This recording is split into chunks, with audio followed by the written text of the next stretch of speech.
Bulletin లో ముందుగా headlines చూద్దాం.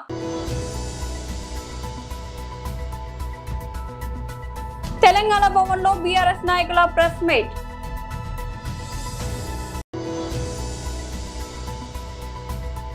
బీజేపీ కిసాన్ మోర్చా రాష్ట్ర అధ్యక్షుడు శ్రీ బస్వ లక్ష్మీ నరసయ్య మీడియాతో మాట్లాడుతూ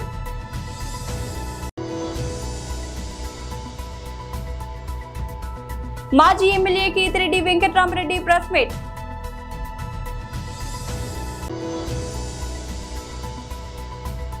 నేరాలు చేసి ఎదుటి వారిపై నెట్టడం పుట్టుకతో వైసీపీకి వచ్చిన అలవాటు వసంత వెంకట కృష్ణ ప్రసాద్.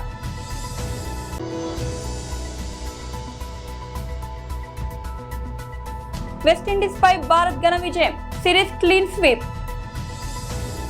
తెలంగాణ భవన్లో బీఆర్ఎస్ నాయకుల ప్రెస్ మీట్. కన్నీళ్ళు తెచ్చుకుంటే అది నువ్వు డ్రామా అంటావా? అది యాక్షన్ అంటావా? అసలు నువ్వు మంత్రి ఎట్లయినావు? ఆ కమ్మ సామాజిక వర్గం వాళ్ళు ఓట్లేస్తేనే మంత్రి అయినావు. ఇప్పుడు మంత్రి ఎట్లయినావు? ఆ సామాజిక వర్గ కోటలే మంత్రి అయినావు. ఖమ్మం జిల్లాలో ఖమ్మం సామాజిక వర్గం వాళ్ళు మా జాతి గురించి కొట్లాడతాడు, మా వాళ్ళకు ఆపదలో చాదుకుంటాడని చెప్పి మీకు ఆ స్థానం వచ్చింది. మరి మీ సామాజిక వర్గంలో ఒక యువకుడు చనిపోయి బై ఎలక్షన్ వచ్చినది ఎక్కడన్నా కాదు, చనిపోయిన సందర్భంగా వచ్చినటువంటి బై ఎలక్షన్లో ఆ సందర్భంగా అయినటువంటి మీటింగ్ పక్కల కొడుకుంది, కూతురుంది. కాలికి దెబ్బ తగిలిన ఒక కూతురు కుంటుకుంటూ మా నాన్న ఆశయాలని మధ్యలో ఆగిపోయొద్దు, మా అమ్మ ఆశయాలను నెరవేరుస్తుందని చెప్పి ఒక బిడ్డ తిరుగుతుంది. కుడి పక్క కొడుకు, ఒక పక్క బిడ్డ తల్లిని ఓదార్స్తుంటే ఆ ఓదార్చే ఏడుపుని నువ్వు యాక్షన్ అంటే ఆమె చనిపోయినప్పుడు ఎంత బాధపడ్డదో ఇవాళ నువ్వు అంటే ఆమెకు అంతకన్నా బాధతో కుమిలిపోతా ఉంది. అయ్యో నా భర్త చనిపోయి నేను బాధపడితే నా ఏడుపుని కూడా యాక్షన్ అంటున్నారు వీళ్ళు, అది ఎవరో కాదు మా కులపల్లె అంటున్నారు అని చెప్పి కుంగిపోతా ఉంది ఆమె. వెంటనే క్షమాపణలు చెప్పాలి. పొన్నం ప్రభాకర్ గారు కూడా నేను అడుగుతా ఉన్నా, దయచేసి అలాంటి చనిపోయినటువంటి మీ పట్ల కూడా చాలామంది ఉన్నారు అట్లా బై ఎలక్షన్స్ వచ్చినాయి. అట్లా జనంలో వచ్చినప్పుడు మొన్ననే చనిపోయిన భర్త గుర్తొచ్చి ఏడుస్తారు. ఏడ్చింది ఓట్ల గురించా? ఇది ఆడవాళ్ళందరూ గమనించాల. పక్కల మేయర్ గారు ఉన్నారు, వారు మాట్లాడేటప్పుడు మరి మేయర్ గారు కూడా ఆమె మా బీఆర్ఎస్ పార్టీ నుంచే గెలిచింది, మా నాయకుడే మేయర్ చేశారు. మరి దయచేసి ఆమె ఒక ఆడబిడ్డగా స్పందించాలి. నీకు ధైర్యం ఉంది ఇమ్మీడియట్గా ఆపాల్సినవి ఏం మాట్లాడుతున్నావా అని చెప్పి. పదవులు ఉంటాయి పోతాయి, పెద్ద లెక్క కాదు. రాజకీయాలు పదవులు ఎప్పుడు చేస్తాయి ఎవరికి కూడా కాదు. ఒక ఆడపిల్లను అంత అవమానపరిచే రీతిలో ఆమె ఏడుపును కూడా వేలాది మంది సమక్షంలో వాళ్ళందరూ చాలామంది ఏడ్చిండ్రు. గోపెన్న అమర్హయ్ అని ఒక ఆడబిడ్డను అవమానిస్తుంటే వెంటనే మైక్ ఆపేసింది. ఏం మాట్లాడుతున్నావా, ఏం రాజకీయం ఇది, అట్లా మాట్లాడొద్దు అని వారించాల్సింది. కానీ ఇప్పుడైనా స్పందించాల. రాజీవ్ గాంధీ గారు చనిపోయినప్పుడు జనరల్గా చనిపోయిన వాళ్ళ గురించి మాట్లాడతారు. చనిపోయిన సందర్భం దేశవ్యాప్తంగా కూడా చనిపోయినటువంటి బాడీని ఫోటోలు వేసి కూడా మరి దేశవ్యాప్తంగా కూడా ప్రచారంలో పాల్గొనడం జరిగింది. బీజేపీ కిసాన్ మోర్చా రాష్ట్ర అధ్యక్షుడు శ్రీ బస్వ లక్ష్మీ నరసయ్య మీడియాతో మాట్లాడుతూ మీడియా మిత్రులకు నమస్కారం. తెలంగాణలో వానాకాలం సీజన్ అయిపోయింది, వరి ధాన్యం పుష్కలంగా వచ్చింది. రాష్ట్ర ప్రభుత్వ అంచనాల ప్రకారమే దాదాపు 148 లక్షల టన్నుల ధాన్యం ఉత్పత్తి జరిగిందని చెప్పి రాష్ట్ర ప్రభుత్వం అంచనా వేసింది. ధాన్యం వచ్చినా ఇప్పటికి వరకు రాష్ట్ర ప్రభుత్వము కొనుగోలు కేంద్రాలు ప్రారంభించకపోవడము శోచనీయం. వాళ్లకు రైతులపై చిత్తశుద్ధి లేదు. ధాన్యం వచ్చింది, ధాన్యాన్ని ఏ విధంగా ప్రొక్యూర్ చేసుకోవాలి, ఏ విధంగా రైతులకు పేమెంట్ ఇస్తే మళ్ళీ రబీ సీజన్లో పంటకు వాళ్ళు ప్రిపేర్ అవుతారు రైతులు అనే చిత్తశుద్ధి లేదు. లేకుండా మంత్రులందరూ కూడా ఈరోజు బీసీ అని చెప్పి ఎలక్షన్ అని చెప్పేసి బీసీలను మోసం చేస్తూ కాలయాపన చేస్తున్నారు, రైతులను మోసం చేయడం జరుగుతున్నది. ఇప్పటికే ధాన్యం వచ్చేసి కల్లాలపై ఐకేపీ కేంద్రాలలో ధాన్యం వచ్చి ఉన్నది. కానీ ఈ రాష్ట్ర ప్రభుత్వం కొనుగోలు కేంద్రాలను ప్రారంభించక ఆ ధాన్యము పూర్తిగా ఈ 3-4 రోజులలో 2 రోజులలో పెద్ద వర్షాలు ఉమ్మడి నల్గొండ, ఉమ్మడి వరంగల్, ఉమ్మడి ఖమ్మం జిల్లాలో వర్షాలకు పూర్తిగా ధాన్యం తడిసి ముద్దైపోయింది. సో పూర్తిగా రైతులకు నష్టపరిహారం లెక్కనే నష్టాన్ని చవిచేసే విధంగా ఈ రాష్ట్ర ప్రభుత్వం ప్రవర్తించడం జరుగుతున్నది. ఈ రాష్ట్ర ప్రభుత్వం ఏ రకంగా ఉన్నదంటే రైతుల బాగోగు గురించి చీమ గుట్టినట్టు కూడా లేదు. ఈ రాష్ట్ర ప్రభుత్వం చెప్పింది 80 లక్షల టన్నుల మెట్రిక్ టన్నులకు సరిపోయేంత మేము కొనడానికి రెడీ ఉన్నాము, దానికి సరిపోయేంత డబ్బులు కూడా రెడీ చేసుకున్నామని చెప్పడం జరిగింది. కానీ ఇంతవరకు కూడా వాళ్ళ దగ్గర డబ్బు లేక ఎఫ్సిఐ ద్వారా కేంద్ర ప్రభుత్వం ద్వారా రాష్ట్ర ప్రభుత్వానికి ఇచ్చిన డబ్బును వాళ్ళు దారి మళ్లించి రైతులకు ఇప్పుడు కొనుగోలు కేంద్రాలు ప్రారంభిస్తే ఇమీడియట్గా రైతులకు కూడా పేమెంట్ చేయాల్సిన పరిస్థితి ఉత్పన్నమవుతుందని చెప్పి దాన్ని తాత్సారం చేయడం జరుగుతున్నది. దానివల్ల రైతులు ఇంకా పూర్తిగా నష్టపోతున్నారు. ఎందుకంటే అకాల వర్షాలతోనే నష్టపోయింది అంటే మళ్ళీ ఇప్పుడు ఉన్న పరిస్థితులలో ఈ పంట తడిసిపోతే నష్టం జరుగుతుంది. కాబట్టి రాష్ట్ర ప్రభుత్వాన్ని భారతీయ జనతా పార్టీ డిమాండ్ చేస్తుంది ఏంటంటే ఈ కొనుగోలు కేంద్రాలు ఇమీడియట్గా యుద్ధ ప్రాతిపదికనగా స్టార్ట్ చేయాలా, రైతులు ఏదైతే ధాన్యం తీసుకొచ్చిందో ఆ ధాన్యాన్ని సరైన రీతిలో పూర్తి పంటను కూడా తీసుకోవాల్సిన అవసరం ఉన్నది. మాజీ ఎమ్మెల్యే కీతిరెడ్డి వెంకట్రామరెడ్డి ప్రెస్ మీట్. నిన్న మా జోగి రమేష్ కూడా ప్రెస్ మీట్ పెట్టినాడు. ఐఎమ్ రెడీ ఫర్ ది లై డిటెక్ట్, కానీ దీంట్లో కూడా నేను రెడీగా ఉన్నాను, చెక్ చేయండి, మీరు నాకు దీంట్లో గన దోషిగా తేలితే నేను ఏ దానికైనా కానీ సిద్ధమే అని చెప్పినారు. మీరు కంప్లీట్గా గన ఈ సినారియో గన చూస్తే ఏ విధంగా ఈ మద్యం కుంభకోణానికి సంబంధించి ఈ కల్తీ మద్యానికి సంబంధించి ఏ విధంగా జరిగిందో మనం చూస్తే ఎప్పుడో 3వ తేదీ మలకల్ చెరువులో ఈ మద్యపానం దీనికి సంబంధించి కల్తీ మద్యానికి సంబంధించి ఎక్సైజ్ పోలీస్ వాళ్ళు ఆ రోజు పట్టుకొని 3rd పట్టుకున్నారు. 4th రోజున అక్కడ లోకల్ ఎడిషన్లోనే ఈ విధంగా రావడం జరిగింది. వస్తూ వాళ్ళు చెప్పిన దాని ప్రకారం చూస్తే అక్కడున్న మనకు వీడియో కూడా ప్లే చేసి చూస్తే గన వాళ్ళు చెప్పిన దాని ప్రకారం చూస్తే ఇది కేవలం ఒక 2-2.5 సంవత్సరాల కిందట నుంచి జరుగుతోంది, 2-2.5 నెలల నుంచి జరుగుతోంది అని చెప్పేసి వాళ్ళు ఇవ్వడం జరిగింది. ఎలా చేసేవాళ్ళు ఈ మొత్తం వ్యవహారాన్ని ఎన్ని రోజుల నుంచి? దాదాపు ప్రిపరేషన్ ఒక 2-3 మంత్స్ నుంచి ప్రిపరేషన్ జరుగుతున్నట్టు తెలిసింది. మాకు రాబడిన సమాచారం వరకు వచ్చిన వెంటనే దాడి చేయడం జరిగింది. అంటే ఎలా తయారు చేసేవాళ్ళు సార్? ప్రాథమికంగా మీరు మిషనరీస్ గుర్తించారు కదా, అన్ని ఫెసిలిటీస్ లో ఉండాల్సినటువంటివి మారుమూల గ్రామంలో ఒక పల్లిలోకి తీసుకొచ్చారు అంటే ఇవన్నీ ఎస్టిమేట్స్ ఎక్కడి నుంచి వచ్చింది? సో 2.5 నెలల నుంచి ఈ కార్యక్రమం జరుగుతోంది అనే విధంగా అక్కడ ఉన్న డిఎస్పీను ఈసీను వీళ్ళు ఎక్సైజ్ సూపరింటెండెంట్ వాళ్ళు మాట్లాడుతూ చెప్పడం జరిగింది. కానీ ఈరోజు కథనాలు చూస్తే అది 2.5 సంవత్సరాలు 3 సంవత్సరాల నుంచి జరుగుతోంది. దీనికంతా వైసీపీ హయాంలోంచే మొదట ఆఫ్రికా నుంచి అన్నారు, మళ్ళీ దాని తర్వాత ఇప్పుడు లోకల్గా ఉన్న జోగి రమేష్ ద్వారా జరిగిందని చెప్పి ఒక పొలిటికల్గా తీసుకొని రావడం జరుగుతుంది. నేను ఒకటే చెప్పదలుచుకున్నాను, 3వ తేదీ ఇది లోకల్ పేపర్లో వచ్చిన తర్వాత మళ్ళీ 6th వరకు ఎక్కడే కానీ ఏ పేపర్లోనూ రావటం లేదు. ఎప్పుడైతే వైఎస్ఆర్ కాంగ్రెస్ పార్టీ కల్తీ మద్యం గురించి పలు అంశాలుగా ప్రస్తావించడం జరిగింది. జోగి రమేష్ డైరెక్ట్గా స్పాట్కు పోయి ఇది నారావారి సారా అని చెప్పేసి ఎగ్జిబిట్ చేయడం జరిగిందో, బయట పెట్టడం జరిగిందో, ఆ రోజు నుంచి కూడా దీని మీద మేము పెద్దగా యాక్షన్ తీసుకుంటున్నామని చెప్పేసి చేయడం జరిగింది.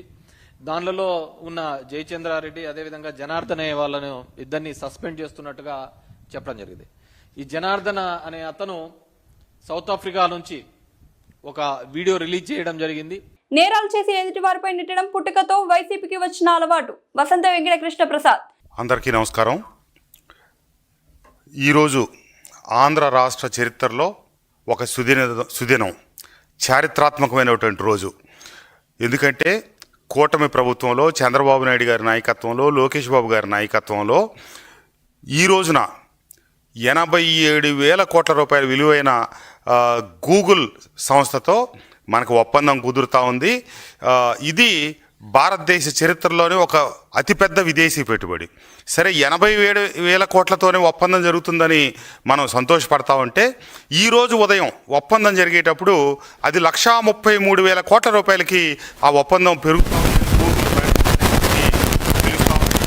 అది చాలా సంతోషకరమైన విషయం.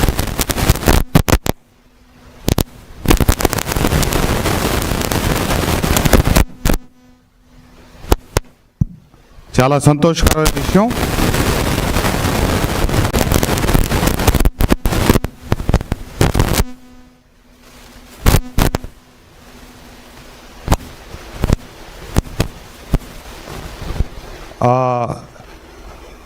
ఈ సంతోష శుభదినంలో అందరూ రాష్ట్రంలో సంతోషపడతా ఉన్నారు. నిజమైన వికేంద్రీకరణ అంటే ఇది అని కూటమి ప్రభుత్వం చంద్రబాబు నాయుడు గారు నిరూపిస్తూ ఉన్నారు. అటు ఉత్తరాదిలో పెద్ద ఎత్తున డేటా సెంటర్లు కానీ, ఐటీ పరిశ్రమలు కానీ, ఫార్మాస్యూటికల్ కంపెనీలు కానీ ఇవన్నీ తీసుకొస్తా ఉన్నారు. ఇటు రాయలసీమ జిల్లాల్లో కొన్ని పరిశ్రమలు తీసుకొస్తా ఉన్నారు. ఇక్కడ అమరావతిని అభివృద్ధి చేస్తూ ఉన్నారు. ఈ జరిగే అభివృద్ధిని చూడలేక దుర్మార్గులు, ఈ వైసీపీ నాయకులు, క్రిమినల్స్, నేర రాజకీయాలకు పెట్టింది పేరైనటువంటి వైసీపీ, దాని అధినేత, దాని మీద బతుకుతా ఉన్నటువంటి వాళ్ళ అరాచక మోకలు మొత్తం కుట్రలకు తెరలేపారు. రాష్ట్ర ప్రజలందరూ ఎందుకు ఈరోజు నేను ఈ ప్రెస్ మీట్ పెట్టాల్సి వచ్చిందంటే, జోగి రమేష్ అనే ఒక అసాంఘిక శక్తి, నా నియోజకవర్గానికి చెందిన వ్యక్తే, ఒక వారం క్రితం నుంచి ఈ గొడవకు తెరదీశాడు. ఎంతటి దుర్మార్గుడంటే, కావాలని ఉద్దేశపూర్వకంగా చిత్తూరు జిల్లాలో చంద్రబాబు నాయుడు గారి సొంత జిల్లాలో ఆయనకి చెడ్డ పేరు తీసుకురాలనే ఉద్దేశంతో అతని చిన్ననాటి స్నేహితుడైన అద్దేపల్లి జనార్దన్ రావు అనే వ్యక్తిని, అతను ఎప్పటి నుంచో ఈ లిక్కర్ వ్యాపారంలో ఉన్నాడు. జోగి రమేష్ అతను వ్యాపార భాగస్వాములుగా కొన్ని దశాబ్దాలు బట్టి కొనసాగుతూ ఉన్నారు. అతనితో కలిపి అక్కడ పెట్టించి, అట్లాగే అతన్ని విదేశాలకు పంపించి, ఆఫ్రికా పంపించి, తర్వాత ఈ నాటకానికి తెరదీసి ఇక్కడ ప్రభుత్వాన్ని అబాసుపాలు చేయాలని చెప్పి ప్రయత్నం చేయటం. వెంటనే ప్రభుత్వం, పార్టీ అప్రమత్తమై ఎవరైతే జయచంద్రారెడ్డి అనే వ్యక్తి పేరు వచ్చిందో ఆయన పార్టీని సస్పెండ్ చేసి ఎమ్మటే చర్యలు తీసుకునేటప్పటికి ఇది పెద్దగా కథ రక్తిగట్టలేదని చెప్పి వెంటనే ఇబ్రహీంపట్నంలో కూడా గోడౌన్లోకి ఈ అక్రమ మద్యాన్ని, అక్రమ క్యాన్లు ఇవన్నీ తీసుకొచ్చి తరలించి, వెస్టిండీస్తో జరిగిన రెండో టెస్టులోనూ టీమిండియా ఘన విజయం సాధించింది. ఢిల్లీలోని అరుణ్ జైట్లీ స్టేడియం వేదికగా జరిగిన ఈ మ్యాచ్లో 7 వికెట్ల తేడాతో గెలుపొంది 2 మ్యాచ్ల సిరీస్ను 2-0తో క్లీన్ స్వీప్ చేసింది. స్వల్ప లక్ష్య ఛేదనలో ఓపెనర్ కేఎల్ రాహుల్ 58 నాటౌట్ బాధ్యతాయుతమైన ఇన్నింగ్స్తో జట్టును విజయ తీరాలకు చేర్చాడు. 121 పరుగుల స్వల్ప లక్ష్యంతో బరిలోకి దిగిన భారత్ మంగళవారం నాటి ఆఖరి రోజు ఆటను 63/1 ఓవర్ నైట్ స్కోర్తో ప్రారంభించింది. విజయానికి కేవలం 58 పరుగులు అవసరమైన దశలో కేఎల్ రాహుల్ అద్భుతంగా ఆడాడు. యువ బ్యాటర్ సాయి సుదర్శన్తో కలిసి రెండో వికెట్ కీలకమైన 79 పరుగుల భాగస్వామ్యాన్ని నెలకొల్పాడు. ఈ భాగస్వామ్యంతోనే భారత్ విజయం దాదాపు ఖాయమైంది. అయితే స్వల్ప వ్యవధిలో సాయి సుదర్శన్తో పాటు captain Shubman Gill, Windies spinner Roston Chase pavilion పంపడంతో కాస్త ఉత్కంఠ నెలకొంది. కానీ లక్ష్యం చాలా చిన్నది కావడంతో విండీస్ బౌలర్లు ఏమాత్రం ప్రభావం చూపలేకపోయారు. వికెట్ కీపర్ బ్యాటర్ ధ్రువ్ జూరల్ తో కలిసి రాహుల్ మరో వికెట్ పడకుండా లాంఛనాన్ని పూర్తి చేశాడు. భారత్ 35.2 ఓవర్లలో 3 వికెట్లు కోల్పోయి లక్ష్యాన్ని ఛేదించింది. ఈ విజయంతో టెస్ట్ ఫార్మాట్ లో వెస్టిండీస్ పై భారత్ తన ఆధిపత్యాన్ని మరోసారి నిరూపించుకుంది. జూబ్లీ హిల్స్ ఎన్నికల ప్రచారంలో భాగంగా రహమత్ నగర్ డివిజన్ లో ప్రచారానికి వెళ్లిన దేవరకద్ర మాజీ ఎమ్మెల్యే ఆల వెంకటేశ్వర రెడ్డితో కాంగ్రెస్ ప్రభుత్వం వాటర్ బిల్, ఫ్రీ బస్ కష్టాలు చెప్పుకున్న మహిళలు. మొదనాశ్రముడు ఇంకా 2 ఏళ్ల వరకు ఉన్న ఇంటికి ఊసిపోతావో తెలియదు, ఏం చేస్తారో తెలియదు. మొత్తానికి కేసీఆర్ ఉన్నప్పుడు అప్పుడు ఏం వాటర్ బిల్ లేదు, అప్పుడు బిల్లే రాలేదు సార్, మొత్తం ఫ్రీ జీరో బిల్ ఇచ్చారు అప్పుడు. మళ్ళీ ఇప్పుడు ఏదో ఉంది దగ్గరలో మీకు ఆడ ఉంటారా, డాక్టర్ ఉంటాడో, నర్స్ ఉంటాడో, ఎవరు ఉంటారు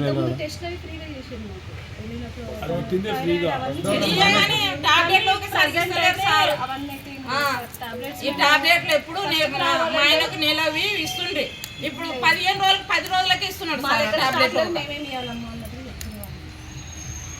మీరందరూ సపోర్ట్ చేయండి కారుకు. ఏం చేస్తే 10 మందికి చెప్పాలి. 10 మందికి సార్ అందరు నేను కొట్లాడినట్లే మాట్లాడినా సార్. నేను కరెంట్ ఓటు అని అడిగిన సార్.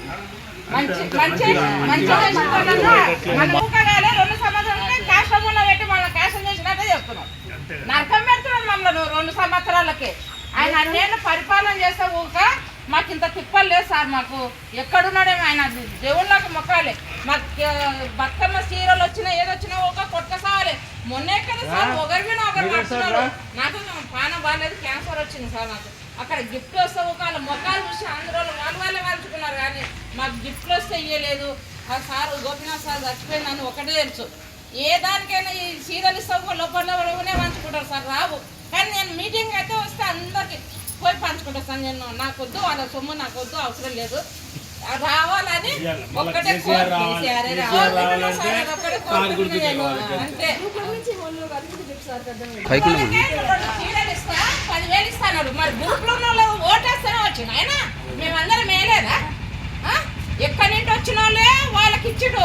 తెలంగాణ బిడ్డలకు మాత్రం ఏం చిప్పచ్చిండు ఒక ఇక్కడ ఓట్లు ఆయనకైతే చిప్ప చేతులు పెట్టిండు. తెలంగాణ బిడ్డలకు చిప్ప చేతులు పెట్టిండు. ఎక్కడి నుండి వచ్చిన వాళ్ళకు పట్టు చీరలు ఇచ్చిండు, పట్టు చీరలు ఇచ్చిండు. ఏది గుర్తుకొని సావని కదా ఎవరు పోతారు? ఆ ఫ్రీ బస్ లో రోజు తిరుగుతాం మేము. ఎన్నడో ఒక రోజు పోతాంటే ఒక్క కాలు మీద నిలబడాలి. ఇల్లు కూడా లేవు, అదే పిల్లల ఫీజులు తగ్గియండి. లేనోళ్ళకు ఇప్పుడు వికలాంగులు ఉన్నారు, వాళ్ళకి పెట్టాను సార్. వాళ్ళ పెడతానన్న తలుచుకుంటారు, కానీ ఉన్నోడు పోయి ఉన్నానుకో తెలియదు, లేనోడు పోయి ఉన్నానుకో తెలియదు. ఇంకా మిగతా వాళ్ళ పరిస్థితి ఉంది సార్. ఇక్కడ ఫ్రీ బస్ పెడితే ఇప్పుడు ఊరుకోవాలంటే భయం అవుతున్నారు. చుట్టాలని చూడడానికి పోవాలంటే ఆ కండక్టర్ ఒక డ్రైవర్ తిరుగుతారు సార్. ఇక్కడ ఆపారంటే మూత్రాన్ని కాపాడే ఎవరమ్మా వేరే బస్ ఎక్కిరా. వాళ్ళకు ఒక డిమాండ్ అయిపోయింది సార్ ఈ రేవంత్ రెడ్డిని చూసి. ఇంతకుముందు పైసలు పెట్టి ఎప్పుడన్నా పండుకొని పోతుండే, చీటంటే కాలుండే. ఇప్పుడు అట్లా కాదు, లేదు ఇంకో బస్సు వస్తుంది ఎక్కండి. ఏం సార్ మా పరిస్థితి? ఆపేది చేసేది లేదు. కొనకెక్కినాక 4 మందులు చచ్చిపోయారు సార్. ఈ బస్సు పెట్టినాకనే 4 ప్రాణాలు పోయి. అది ఊకైనాక అర్థమవుతలేదు మైండ్లో. ఏమన్నా అంటే చింతపండు చేస్తా, ఒక్కొక్కరి చింతపండు చేస్తా, నేను నరుకుతా పడుతుంది. ఎవరు వేస్తావు చింతపండు? మేము వేస్తే బుద్ధి లేక వేసిండ్రు, ఒక అవకాశం ఇస్తామని వేసిండ్రు. వేసినందుకు చింతపండు చేస్తా అంటున్నాడు. ఇప్పుడు ఏడొస్తాడు ఆయన కొట్టదైన వస్తలేడు సార్. మెసేజ్ అయితే పంపిస్తాడంటే అమ్మ మెసేజ్ పంపిస్తాడు రాజు అని ఉన్నాడు, మీద ఆధార్ కార్డు బిల్లు పంపమని చెప్పి. ఈ రేవంత్ రెడ్డి సార్ మాకు ఇప్పుడు మొన్న 40,000 కట్టి వచ్చినాం సార్. కట్టాలి ఖచ్చితంగా. వాటర్ బిల్లు 20,000 కట్టి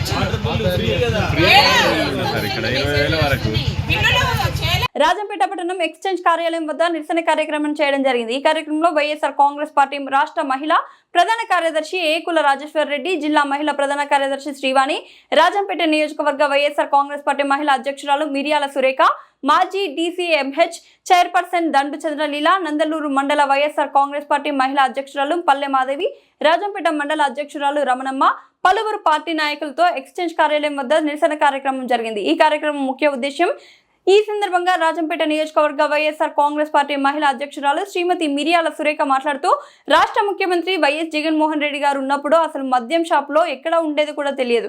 సమయం పాటించేవారు. గ్రామాలలో మద్యం బాటలు పోవాలంటే భయపడేవారు. 5 బాటల కన్నా ఎక్కువగా తీసుకునే వారిపై వెంటనే కేసులు నమోదు చేసేవారు. కానీ ఈ కూటమి ప్రభుత్వం వచ్చిన తర్వాత గ్రామాలలో విచ్చలవిడిగా నకిలీ మద్యం బెల్ట్ షాపులు నిర్వహించడం జరుగుతుంది. అక్కడున్న మహిళలను చాలా మానసికంగా వేధించడం జరుగుతుంది. ఇప్పటికైనా ప్రభుత్వం సర్వసుఖి గ్రామాలలో బెల్ట్ షాపులు లేకుండా, కల్తీ మద్యం లేకుండా చేయాలని డిమాండ్ చేయడం జరిగింది. చాలా మంది చనిపోయేదానికి కూడా కారణం ఉంది. ఏదో ఒక జబ్బుతో పోతారని చంద్రబాబు అనుకుంటున్నారు. కేవలం మనుషులు చనిపోయేదానికి సారాయితోనే ప్రస్తుతం మీరు బెల్ట్ షాపులు ఆపేయాలి. మీ సారాయిని అరికట్టాలి. మీ ప్రభుత్వం తొందరగా దిగిపోవాలి.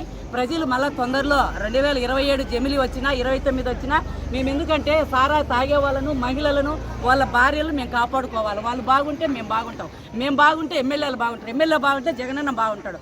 కాబట్టి ఇది దయ ఉంచి ప్లస్ పాయింట్గా చెప్తానా, ఈ నారా రాక్షసరసం ఆయనకు తెలివి, బుద్ధి, జ్ఞానం అనేది ఉంటే నీ కొడుకును సీఎం చేసుకోవడానికి కొట్టకలాడుతానవే, కోట్లు లక్షలు పెట్టి ఈరోజు ప్రజల కోసం ప్రాణాలు పోతా అంటే ఏమైతానవయ్యా చంద్రబాబు? నువ్వు నొప్పి వచ్చి హాస్పిటల్ చేరి చెప్పుకోలేక ఇంట్లో భార్యలు అరుస్తారని భర్తలు బాధపడే వాళ్ళు ఉన్నారు, భార్యలు బాధపడే వాళ్ళు ఉన్నారు. దయ ఉంచి మీ బెల్ట్ షాపులు మూసేయాలి. మీకేం కావాలా? బార్లు, బెల్ట్ షాపులు సందులో గొంతులో ఇంటింటి పక్కన. అదే జగన్మోహన్ రెడ్డి అంటే 3 కిలోమీటర్లు 5 కిలోమీటర్లు. నువ్వేనా సీఎం? నువ్వేనా నారా చంద్రబాబు? నీకు సీఎం పదవి తక్కువ, నువ్వు ప్రజలకు ఇంకా తక్కువ. నీకెప్పుడు ఈ జన్మలో సీఎం కాలేవు. బులెటిన్ ముగించే ముందు హెడ్లైన్స్ మరోసారి.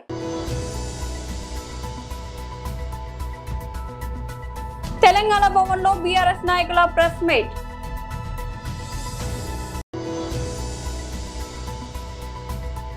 బీజేపీ కిసాన్ మోర్చా రాష్ట్ర అధ్యక్షుడు శ్రీ బస్వ లక్ష్మీ నరసయ్య మీడియాతో మాట్లాడుతూ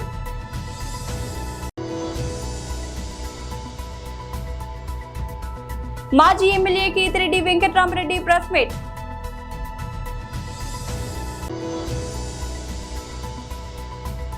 నేరాలు చేసి ఎదుటి వారిపై నెట్టడం పుట్టుకతో వైసీపీకి వచ్చిన అలవాటు. వసంత వెంకట కృష్ణ ప్రసాద్.